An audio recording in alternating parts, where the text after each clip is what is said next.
Hello students, मैं विकास कुमार आप लोगों के लिए फिर से कक्षा 10 गणित NCERT बुक के अध्याय 2 बहुपद लेकर के आया हूं।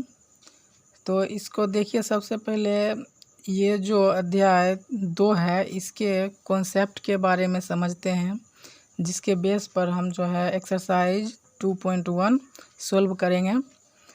तो सबसे पहले देखिए, यहाँ पर है बहुपद। बहुपद कहते किसको हैं? तो आप इसको लिखने से पहले आप एक काम कीजिए, कॉपी कलम लेकर के बैठ जाइए, प्लस साथ में NCERT का बुक जो है गणित वो भी ले लीजिए, क्लास 10th का।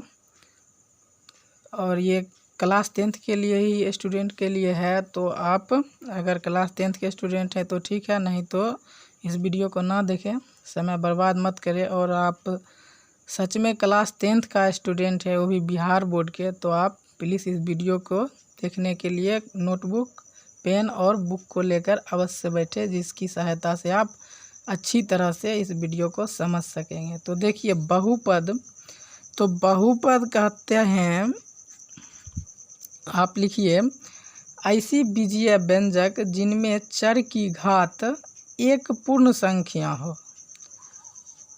लिखिए, ऐसी बीजीय व्यंजक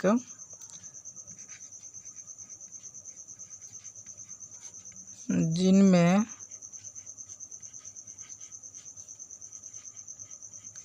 चर की घात एक पूर्ण संख्या हो, कोमा बहुपद कहलाता है। हो गया।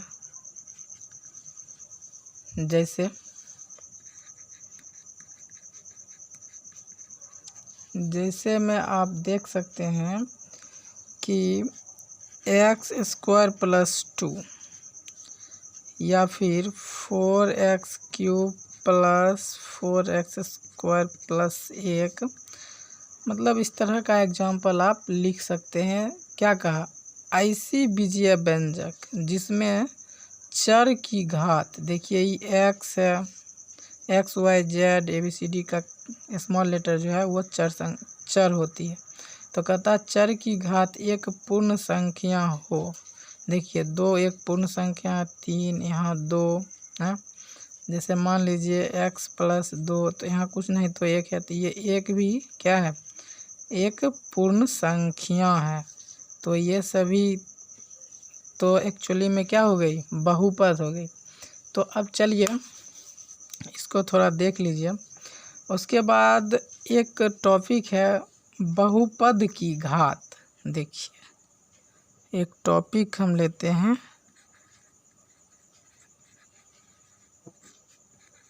बहुपद की घात।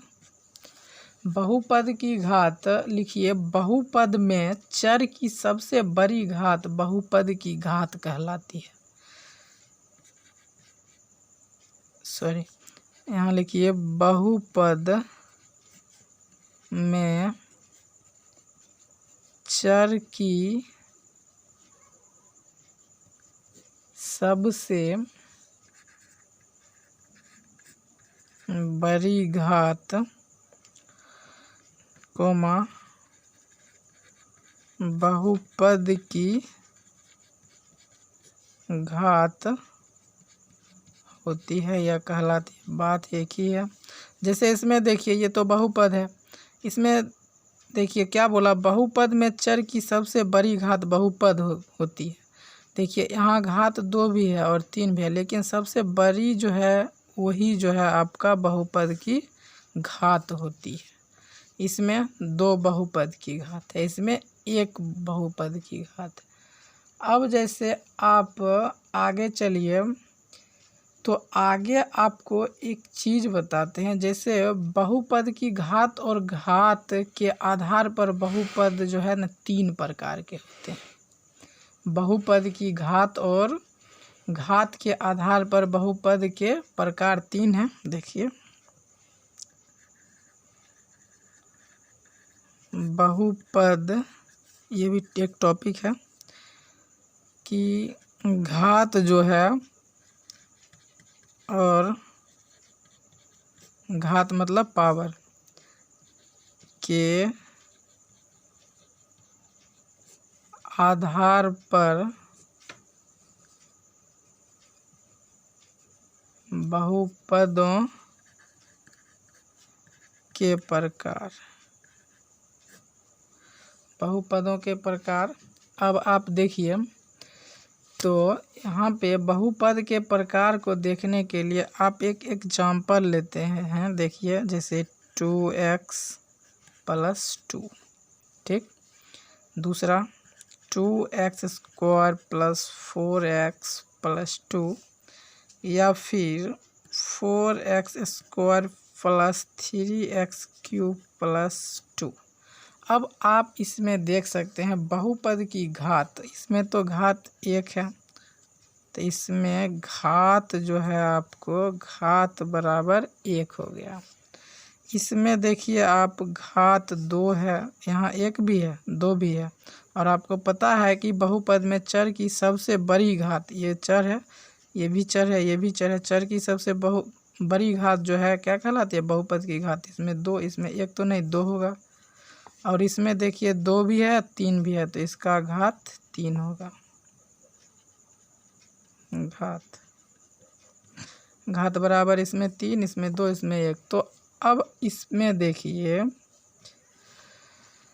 बहुपद की घात और घात के आधार पर बहुपदों के प्रकार। अब बहुपदों के प्रकार 3 टाइप का हुआ। कौन कौन? रैखिक, द्विघात और त्रिघात। तो देखिए, जिस बहुपद की घात 1 हो, जिस बहुपद की घात 1 हो उसे रैखिक बहुपद आप कह दीजिए, रैखिक बहुपद। दूसरी बात, जिस बहुपद की घात 2 हो, जिस बहुपद की घात 2 हो, वह 2 है तो पता चल गया द्विघात बहुपद। कितना आसान है। और देखिए, वैसा बहुपद जिसकी घात 3 हो, 3 हो, इसमें 2 है द्विघात, इसमें 1 है तो रैखिक, इसमें 3 है तो त्रिघात, त्रिघात बहुपद। देखिए, कभी कभी घात 4 भी आ सकता है, समझ गए?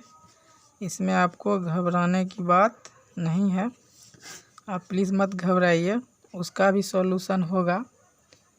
अभी आप इसको देखिए और समझ में आ रहा है तो लाइक कर दीजिए, और अगर आप मेरे वीडियो को पहली बार देख रहे हैं तो आप सब्सक्राइब भी कर लीजिए, ताकि जब अगली बार वीडियो मैं डालूं तो आपके यहाँ पहुंच जाए।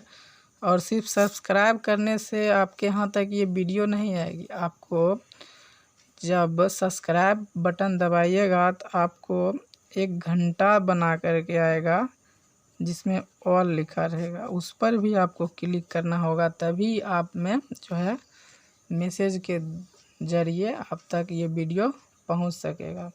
तो देखिए, ये तो रैखिक, द्विघात और त्रिघात बहुपद हो गया। अब जो है इसके बेस पर जो है हम 2.1 प्रश्नावली 2.1 को हल करेंगे, लेकिन उसके पहले भी कुछ है, थोड़ा देख लीजिए, थोड़ी सी चीज़ है। देखिए, जैसे कि यहाँ देखिए एक टॉपिक हम लेते हैं, लिखिए किसी द्विघात बहुपद, किसी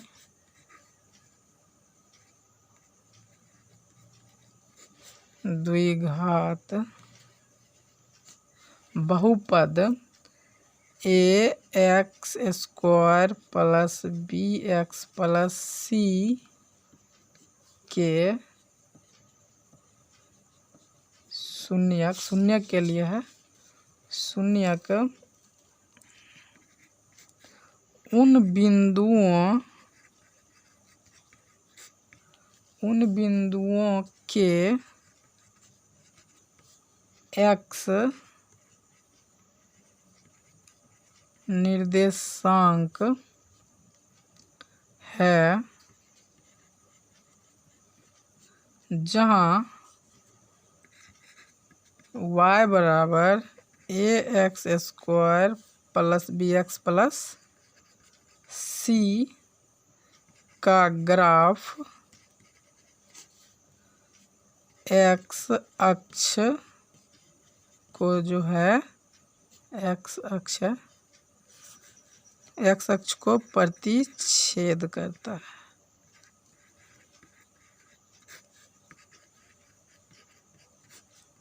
x अक्ष को प्रतिच्छेद करता है। अब जैसे आप देखिए एक ग्राफ हम ड्रॉ करते हैं।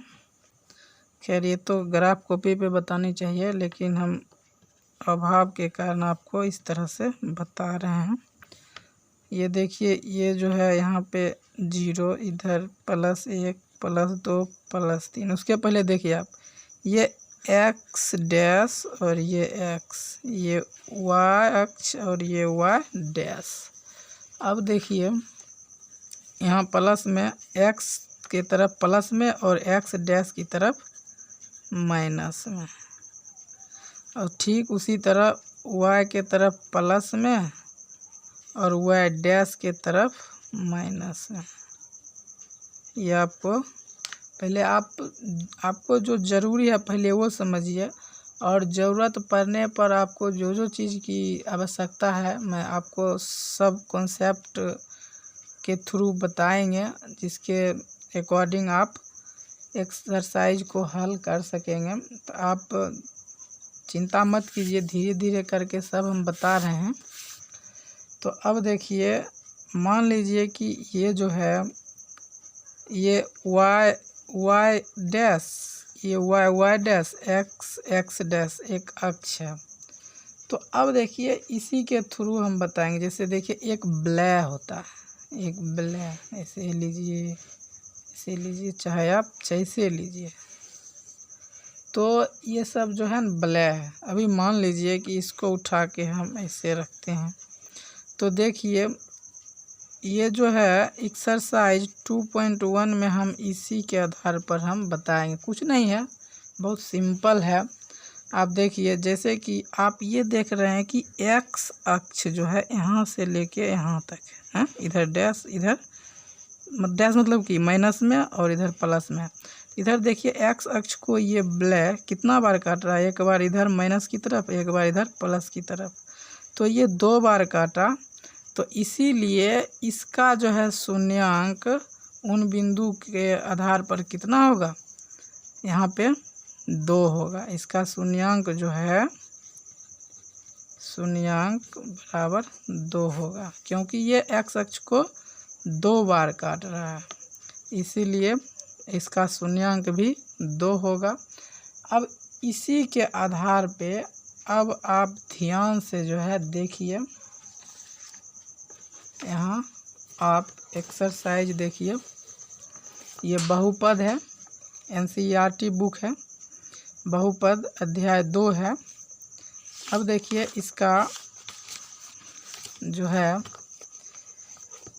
ये हम पहले से मोड़ के रखे हैं ताकि वीडियो जल्दी में लंबा नहीं होगा। देखिए आप यहाँ देखिए, बोल रहा है कि किसी बहुपद px के लिए y बराबर px का ग्राफ नीचे आकृति 2.10 में दिया है। प्रत्येक स्थिति में जो है px के शून्यांकों की संख्या ज्ञात करनी है। देखिए 6 पार्ट दिया, 1 2 3 4 5 6। और देखिए ये जैसे कि बोला आकृति 2.10 में, तो यहाँ देखिए आकृति 2.10 है। तो इसी को देखिए हम हल करेंगे, इसीलिए आपको बोलते हैं प्लीज़ आप लोग बुक निकाल के रखें। अब आप देखिए एक पेज लिया हमने, इस पे कुछ नहीं लिखना है, आसान सा बात है। देखिए एक्सरसाइज हिंदी में प्रश्नावली 2.1 जो है, पहला देखिए, पहला पार्ट है, इसमें देखिए जैसे कि हम आपको बताए हैं एक्स अक्ष का ही मान होगा इसमें है। एक्स अक्ष को तो ये काट ही नहीं रहा, जब ये एक्स अक्ष को प्रतिच्छेद ही नहीं कर रहा है तो इसका शून्यंक तो कुछ होगा नहीं, कुछ नहीं होगा अर्थात 0 होगा। आप इसको लिख सकते हैं कि चूँकि ये जो वलय है एक्स अक्ष को प्रतिच्छेद नहीं कर रहा है, एक्स अक्ष को प्रतिच्छेद नहीं कर रहा है, इसीलिए इसका शून्यंक जो है एक्स अक्ष पे 0 होगा। आप या डायरेक्ट इसको लिख सकते हैं शून्यकों की संख्या 0। और नंबर 2 में आप देखिए यहाँ पे एक्स अक्ष को, एक्स और एक्स डैश को देखिए वैसे होते हुए ये एक बार जो है यहाँ पे प्रतिच्छेद कर रही है, इसीलिए शून्यकों की संख्या कितना होगा 1 होगा। आप लिख सकते हैं कि चूँकि ग्राफ में एक्स अक्ष को ये वलय सिर्फ एक बार प्रतिच्छेद कर रही है, इसलिए एक्स अक्ष पर शून्यकों की संख्या 1। तो यहाँ जो है शून्यकों की संख्या आप 1 लिखिए। नंबर 3 यहाँ देखिए लिखा, यहाँ देख लीजिए ये जो है ये कितना बार एक्स अक्ष को काट रहा है। सबसे पहले इधर देखिए एक बिंदु पर यहाँ, उसके बाद इधर गया, ये तो हुआ है, इसका मान नहीं देंगे, यहाँ 2 और यहाँ इधर से गया 3 बार काट रहा है, इसलिए शून्यकों की संख्या 3 हो जाएगा। अब देखिए सेम इसी तरह यहाँ नंबर 4